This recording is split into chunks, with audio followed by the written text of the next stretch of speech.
ओम शांति। प्यारे बाप दादा अपने सभी बच्चों को एक समान प्यार करते हैं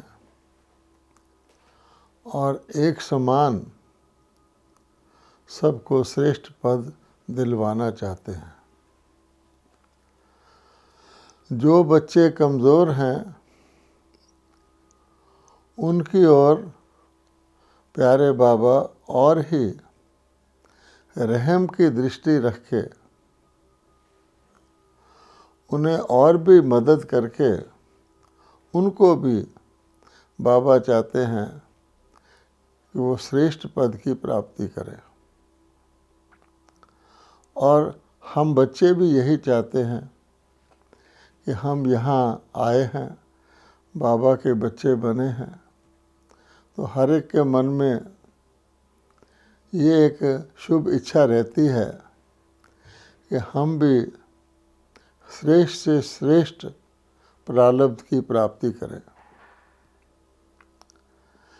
फिर भी देखने में आता है कि बाबा के लाखों बच्चे हैं, दिन रात एक ही धुन रहती है, हम बाप समान बने, ब्रह्मा बाप समान बने, बाबा को प्रत्यक्ष करें और अपने संगम युग में हर प्रकार की सफलता को पाएं।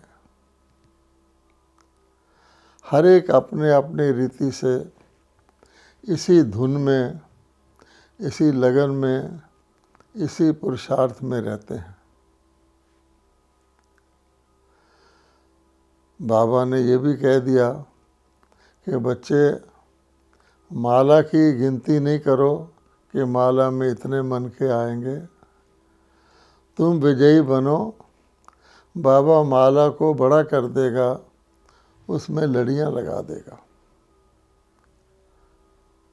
अर्थात हमारे लिए श्रेष्ठ प्रारब्ध के पदों की कमी नहीं है। फिर भी होता क्या है, जैसे टीचर जानता है कि मैं सबको बराबर पढ़ाता हूँ, हर टीचर की इच्छा होती है कि मेरी सारी क्लास के सभी बच्चे फर्स्ट नंबर में पास हों, फिर भी नंबर वाइज हो जाते हैं। तो हमें हर एक को बाबा कहते हैं अपने आप को चेक करो, अपने ऊपर अटेंशन दो, अपने अंदर झांको, क्योंकि दूसरों की ओर देखकर ज्ञान के आधार पर उनकी कमियां देखना सहज होता है। अपने अंदर झांक कर अपनी कमियां देखने में देर लग जाती है। तो बाबा ने हमको एक टाइटल दिया हुआ है कि बच्चे, त्रेता युग के श्री राम भी, उनकी उपाधि थी मर्यादा पुरुषोत्तम।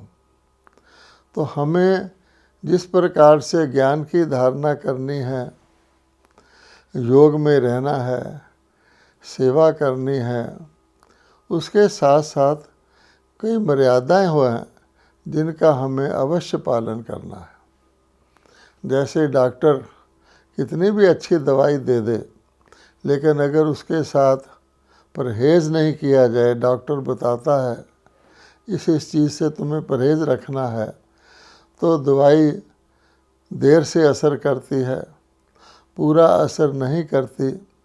और कई बार तो परहेज़ की कमी होने के कारण, बद परहेज़ी होने के कारण दवाई खाते हुए भी रोग ठीक नहीं होता। इसीलिए कहावत है, मर्ज बढ़ता गया जूं जूं दवा की। तो मर्यादाओं के पालन की ओर हमें विशेष ध्यान रखना है, क्योंकि अगर कोई व्यक्ति बिजनेसमैन कमाई खूब करे लेकिन उसके साथ उसका घाटा भी होता जाए तो बचत कई बार बहुत थोड़ी होती है। वो खुश रहता है कि मैं बहुत कमाई कर रहा हूँ, तो घाटे की ओर उसका ध्यान नहीं जाता। इसलिए घाटे को रोकना अति आवश्यक है, तभी कमाई जमा होगी। घाटे को रोकना भी एक प्रकार की कमाई है। अतः हमें मर्यादाओं के पालन पर विशेष ध्यान देना है।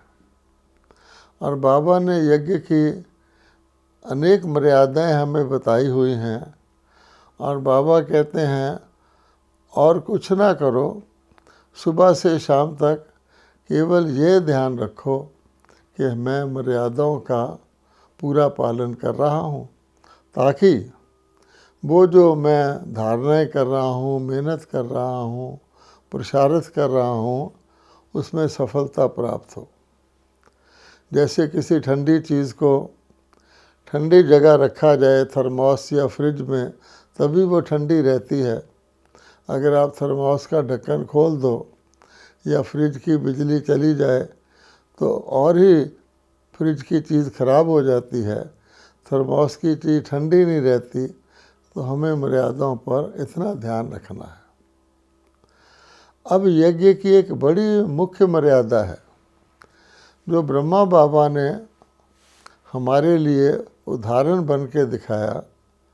वो मर्यादा ये है कि संगम युग पर बाबा ने कहा, जो बच्चे बहन के चोले में होंगे, स्त्री चोले में होंगे, मातृशक्ति होंगे, उनको बाबा ने निमित्त बनाया है इस यज्ञ को सफल बनाने में, अर्थात ज्ञान अमृत के वितरण करने में।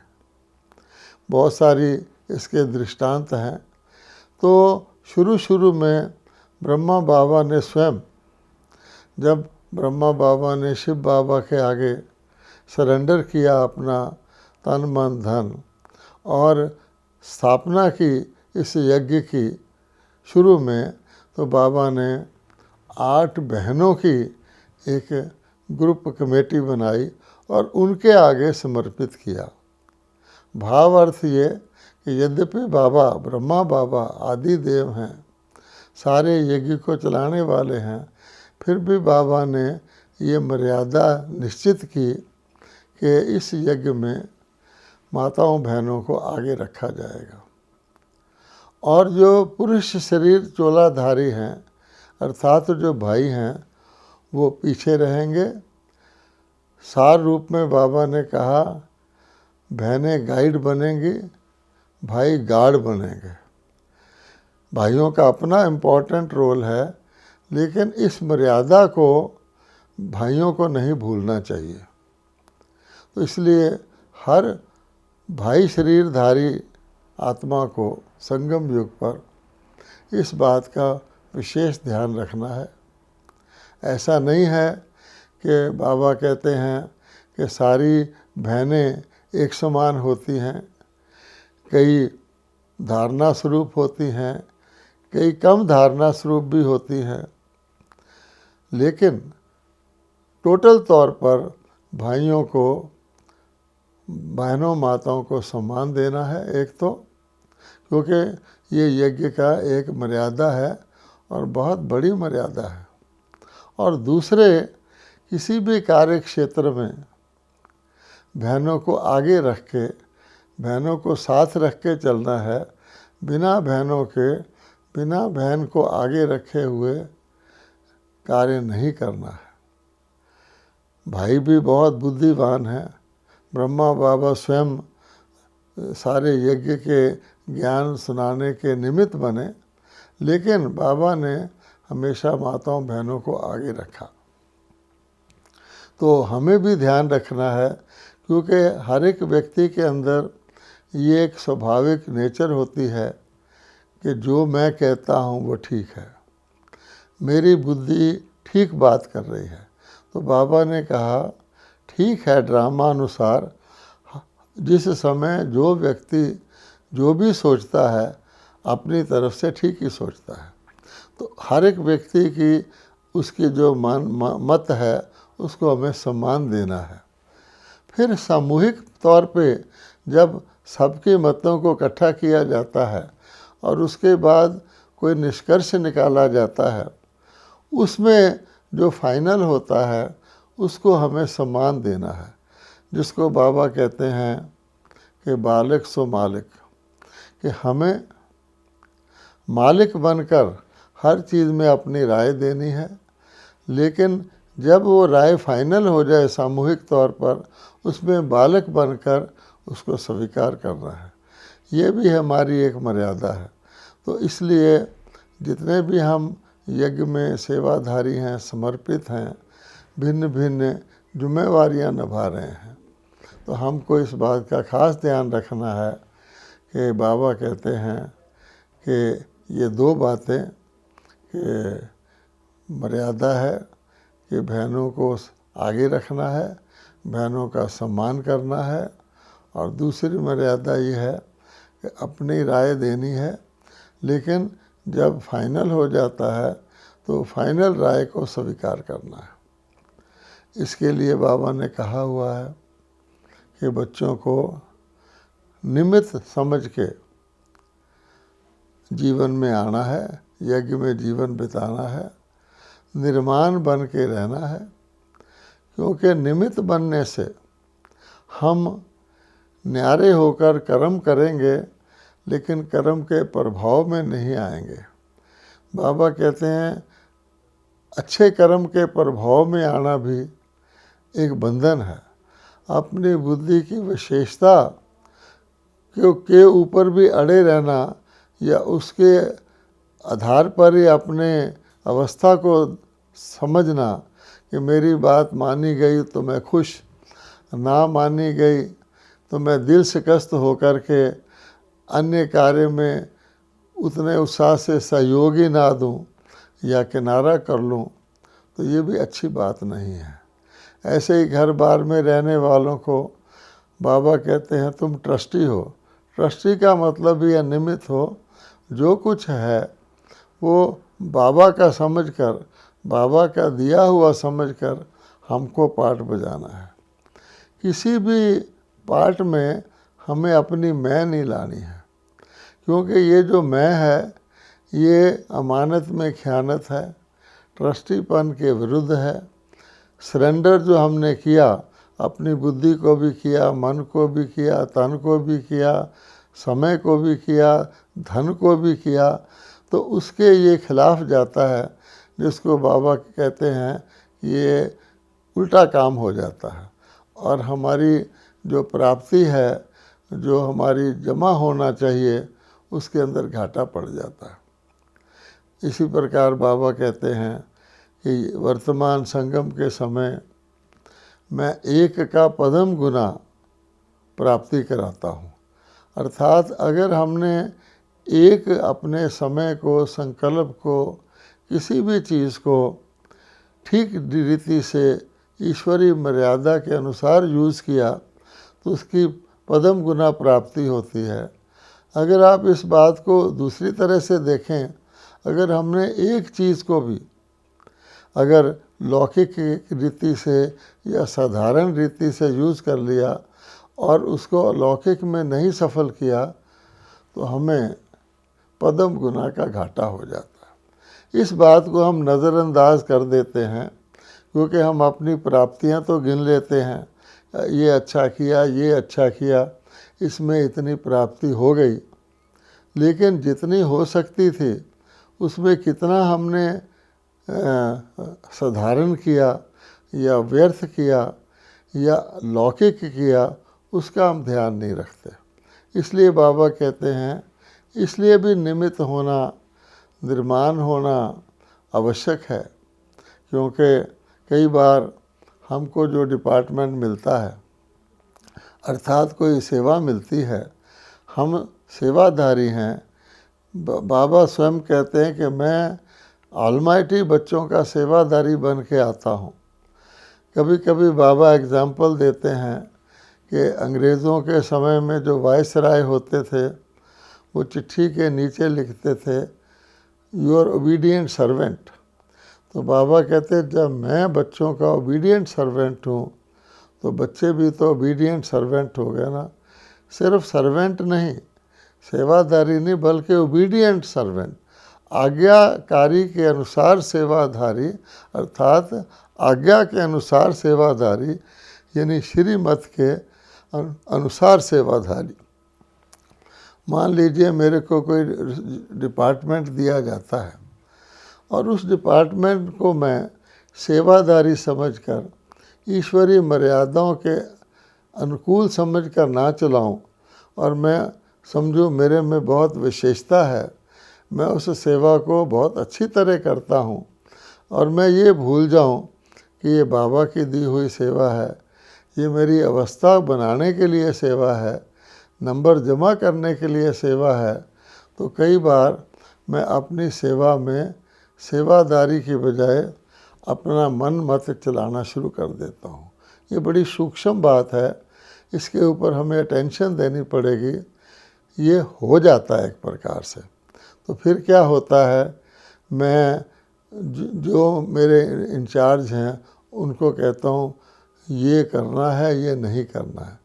ऐसा अगर आप नहीं करेंगे तो फिर किसी और को सेवा दे दीजिए, या हम उसमें अंदर एक प्रकार का बाधा रूप या विघ्न रूप बन जाते हैं। तो जो इंचार्ज होते हैं उनको कॉम्प्रोमाइज़ करना पड़ता है। अच्छा भाई ये ऐसे है, मान लो कोई सेवादारी है, वो बहनों को सम्मान नहीं देता या किसी बड़े को सम्मान नहीं देता, तो ये मर्यादा का एक बहुत बड़ा उल्लंघन हो जाता है, जो हम कमाई करते हुए भी अपने आप को खाली खाली महसूस करते हैं, क्योंकि हम कोई ना कोई मर्यादा तोड़ रहे हैं। इसी प्रकार से आप देखेंगे कि प्यारे बाबा ने हर बच्चे को, जो बाबा का बच्चा बना है, साधनों से हर प्रकार से भरपूर रखा हुआ है। हर एक बच्चा अपने दिल पर हाथ रख के देखे कि अगर मैं लौकिक में होता और अगर मैं बाबा के घर में हूँ तो कितना अंतर है। बाबा ने हमें हर प्रकार से कितना भरपूर रखा हुआ है। इसके बावजूद भी कई आत्माओं के अंदर कुछ ऐसी वृत्ति आ जाती है कि मैं कुछ अपना पर्सनल इसमें और जोड़ लूँ तो मेरे लिए और अच्छा हो जाएगा। अर्थात जैसे दूध में पानी मिलाना होता है, या ईश्वरीय प्राप्तियों के अंदर मैं कोई अपने लौकिक ढंग से प्राप्ति करने की कोशिश करता हूँ।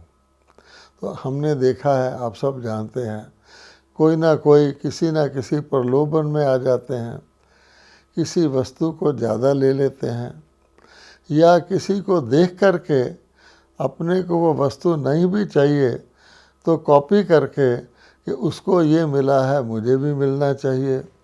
तो इस प्रकार से हम जो हमारे को प्रारब्ध सतयुग की मिल रही है उसको हम आज कम करके, यज्ञ तो आपको दे देगा लेकिन आपको उसकी आवश्यकता नहीं है, तो हम बिल्कुल अपनी पद्मों की प्रारब्ध को कौडियों के बदले में यहाँ ले रहे हैं।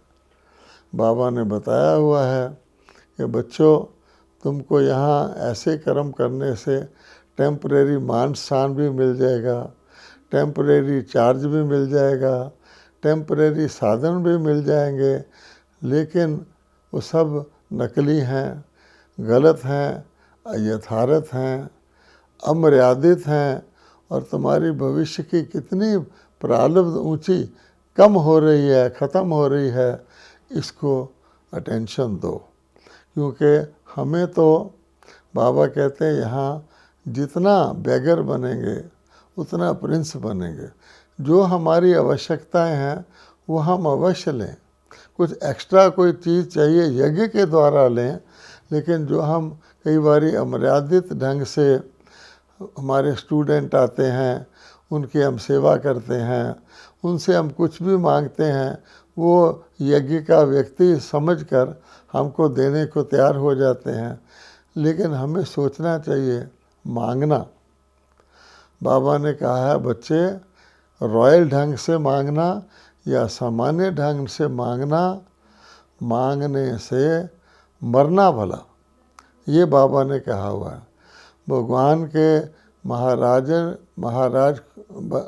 महाराजा महारानी बनने वाले प्रिंस प्रिंसेस बनने वाले बच्चे और मांग रहे हैं। तो दाता के बच्चे मांग रहे हैं, दाता के बच्चे तो देने वाले होते हैं। इसलिए बाबा कहते हैं टेम्परेरी ऐसी छोटी छोटी चीज़ों के अंदर मर्यादा को तोड़ करके, उससे मिलना कुछ नहीं है और ही अंतरात्मा कमज़ोर होती है, ऊपर की प्रसन्नता रहती है, अंदर मन खोखला रहता है, अंदर की खुशी भी नहीं रहती है। तो इसलिए ऐसा कर्म करने से हमें बचना चाहिए। अब इसी प्रकार से जो भाई बहन हमारे सेंटरों में आते हैं वो बाबा का यज्ञ समझते हैं, बाबा के बच्चे समझते हैं और हर चीज़ को अपनी तरफ से पूरी करने की कोशिश करते हैं, क्योंकि यज्ञ के पालक वही हैं। लेकिन बाबा कहते हैं उनको भी सोचना चाहिए। बाबा ने एक मुरली में दान के ऊपर बार बार स्ट्रेस करके समझाया है कि दान पुण्य कब बनता है और पाप कब बनता है। योगदान यानी जो कुछ हम किसी को देते हैं, मान लीजिए हमें कोई व्यक्ति सेवादारी, बहुत अच्छा सेवादारी हमारे पास आता है और कहता है कि मुझे ये चीज़ ले दो, इससे मेरी सेवा अच्छी हो जाएगी, और हम कि बाबा के यज्ञ का ही बच्चा है, बाबा के ही काम में लगाएगा, शुभ भावना से उसको कुछ डायरेक्ट धन का सहयोग दे देते हैं या वो चीज़ ला देते हैं। हम तो शुभ भाव से करते हैं, लेकिन बाबा ने इस मर्यादा के बारे में भी सावधान किया हुआ है कि हर एक को देखना है। जैसे भक्ति में आपका कुछ भी धन अगर ऐसे व्यक्ति के पास चला जाए जो इसका सही उपयोग ना करे, गलत उपयोग करे, तो उसका पाप का हिस्सा भी आपके ऊपर चढ़ जाता है, आपकी अवस्था खराब हो जाती है। इसी प्रकार से कई बार हम किसी से टेम्परेरी कुछ सेवा का सुख मिलता है, उसको कुछ दे देते हैं कि चलो यज्ञ का ही व्यक्ति है, या कोई यज्ञ के सेवाधारी हमसे कुछ मांग लेता है, हम उस सोचते हैं कि चलो इसको दे देंगे, यज्ञ के अंदर ही चीज़ आ जाएगी। लेकिन ये भी एक प्रकार का सूक्ष्म मर्यादा का बहुत बड़ा उल्लंघन है। क्या मेरा पैसा, मेरा धन यज्ञ में गया या व्यक्ति को गया? अगर यज्ञ में नहीं गया तो जैसे बाबा कहते हैं भक्ति मार्ग में तुमने दान किया लेकिन उसका पुण्य नहीं बना, तो आप अंदर से खुश होते रहेंगे कि मैंने इतना ऐसे पैसा दे दिया। आपको टेम्परेरी उस व्यक्ति द्वारा सम्मान भी मिल जाएगा, कुछ सुविधा भी मिल जाएगी, लेकिन ये भी मर्यादा के अनुकूल नहीं है। हर एक यज्ञ में धन का सहयोग देने वाले को ये निश्चित करना चाहिए कि जो कुछ मैं दे रहा हूँ वो बाबा के यज्ञ में जा रहा है या किसी व्यक्ति विशेष को या किसी सेंटर विशेष को या किसी डिपार्टमेंट विशेष को जा रहा है। ये बहुत गहरी बात है। बाबा कई बार इनको छोटे छोटे सूक्ष्म पाप भी कहता है, अवज्ञा भी कहता है और मर्यादा को उल्लंघन भी कहता है। इन कारणों से जैसे प्रेशर कुकर के अंदर कोई चीज़ बनाई जाती है और कुकर का ढक्कन थोड़ी देर के लिए खोल दो तो वो फिर प्रेशर नहीं रहता। इसी प्रकार से हमको जो बाबा रोज़ ज्ञान योग से, हमें वरदानों से हमारे अंदर ईश्वरीय नशा भरता है, रूहानी नशा भरता है, वो इन कारणों से लीक हो जाता है। तो नशा न रहने के कारण अपने आप को कई बार बड़े बड़े पुराने बहन भाई भी साधारण गिनते हैं, सोचते हैं इतना यज्ञ में चले, ठीक है, अब हम दुनिया को तो ख़राब ही समझते हैं, पर हमें क्या मिला? ऐसे ऐसे उनके अंदर से भाव आते हैं। और कई बार फिर ऐसा भी होता है कि हम अपनी सेवा के नशे में आकर, अपनी धारणा के नशे में आकर, धारणा, सादगी, सेवा, विशेषता, इसका भी एक अजीब नशा होता है। उसमें आकर अगर हम कोई अवज्ञा कर लेते हैं तो हम समझते हैं कि ये हमारी माफ़ हो जाएगी। और फिर कई बार हम उस अवज्ञा के कारण हम दूसरों को भी प्रोत्साहित करते हैं कि देखो मैं इतनी धारणा वाला हूँ, मैंने कभी अमृत वेला मिस नहीं किया, मैंने कभी क्लास मिस नहीं की, सारी दुनिया मेरी सेवाओं को सराह रही है, लेकिन मैं अपने इस सूक्ष्म अभिमान के कारण किसी गलत चीज़ को सही कहना शुरू कर देता हूँ और कोशिश करता हूँ कि अन्य भी मेरी इन सब धारणाओं विशेषताओं के कारण मेरी मत पर चलें। जैसे कोई व्यक्ति अपना सब कुछ जुए में लगा दे कि मेरी मत इसलिए माने कि मेरा ट्रैक रिकॉर्ड बहुत अच्छा है। बाबा ने कहा अंत तक भी महारथी भी ऐसी ऐसी स्थितियाँ आएंगी जो वो गिरते रहेंगे, तभी तो नीचे वाले चढ़ेंगे। तो हर एक को ये ख्याल रखना है कि मुझे अपनी किसी चीज़ का अभिमान ना हो। हम बाबा का लाख लाख शुक्रिया करते रहें और हर वक्त अपने आप को निमित्त सेवाधारी और ईश्वरीय सेवाधारी और ओबीडियंट सेवाधारी, आज्ञाकारी सेवाधारी मानकर सेवा करेंगे, मर्यादाओं में रहेंगे, तो आप देखेंगे कि हमारी खुशी आंतरिक होगी, वो हमारे जीवन से झलकेगी और उसी को देखकर अन्य आत्माओं की सेवा होगी। ओम शांति।